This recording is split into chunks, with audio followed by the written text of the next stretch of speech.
Salut à tous et bienvenue sur la séance de Badjoss. Aujourd'hui, on va parler de Rampage hors de contrôle, film réalisé par Brad Peyton, qui nous a fait précédemment San Andreas et Voyage au centre de la Terre 2. Rampage nous raconte l'histoire de David, qui est un primatologue joué par Dwayne Johnson. Il est donc primatologue au zoo de San Diego et il s'est lié d'affection avec un gorille albinos qu'il a eu des bébés, qui lui a un petit peu appris le langage des signes et il arrive à communiquer totalement avec le primate. Et en parallèle de ça, une expérience génétique va mal tourner, ça va créer une catastrophe un petit peu naturelle, ça va toucher certains animaux, dont George, et ils vont devenir incontrôlables, ils vont grandir, devenir beaucoup plus nerveux, beaucoup plus forts, et ça va donc menacer l'humanité et particulièrement la ville de Chicago. Je n'ai pas aimé le film, voire je n'ai pas aimé du tout le film, je m'attendais à rien, et je suis quand même déçu parce que c'était pas terrible. On va commencer par les qualités. George, donc le gorille albinos, il faut le dire, il est assez réussi, il est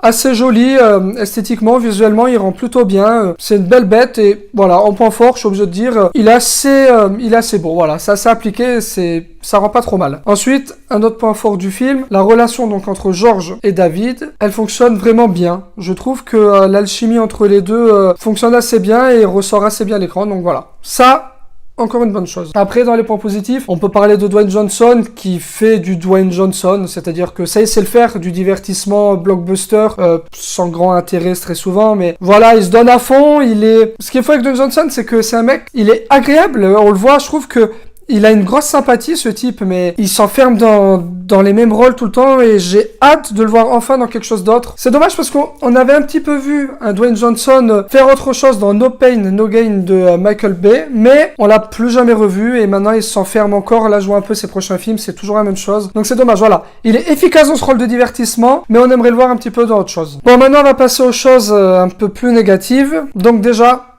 le film en lui-même, il est totalement incohérent. Mais alors, totalement incohérent. Déjà, le plan des méchants, parce que forcément, il y a des méchants. Le plan des méchants, mais il est complètement débile, ce plan. C'est-à-dire que c'est un plan, mais qui est voué à l'échec. Mais dès le début, tu te dis, mais comment ils pensent s'en sortir ?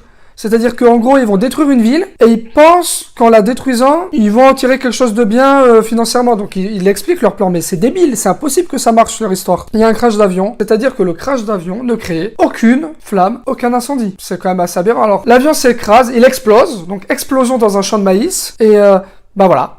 Après, la carlingue de l'avion, elle est nickel, enfin, elle est cramée, mais il n'y a pas de feu. Alors oui, il y a deux, trois petits feux, là, posés en arrière-champ, vous voyez, 2-3 petits feux, 2-3 petites flammes, on dirait ça la mèche qui se promène, 2-3 petites flamèches.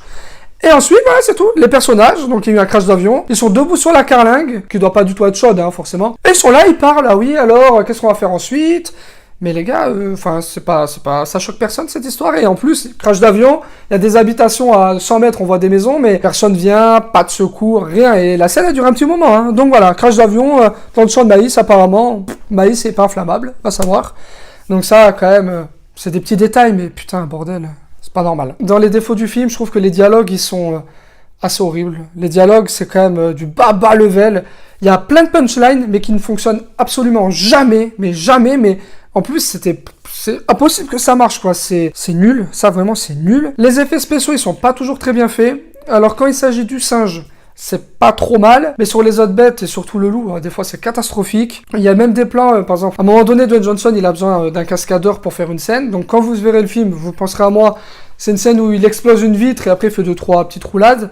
Mais là, ils se sont même plus fait chier, ils ont laissé le visage du cascadeur. Ah, ils se sont même plus emmerdés. Ils ont pris un chauve, forcément, mais c'est pas Dwayne Johnson, le type. Et ils se sont dit, bon, alors on va pas se faire chier, c'est un chauve, ils verront du feu.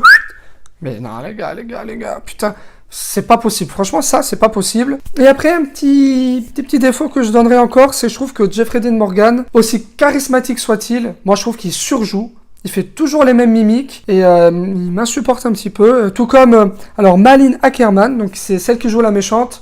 Alors c'est vraiment le stéréotype de la méchante, visage fermé, vraiment c'est écrit sur sa gueule, je suis une méchante, mais je trouve qu'il est pas crédible du tout, dégueulasse.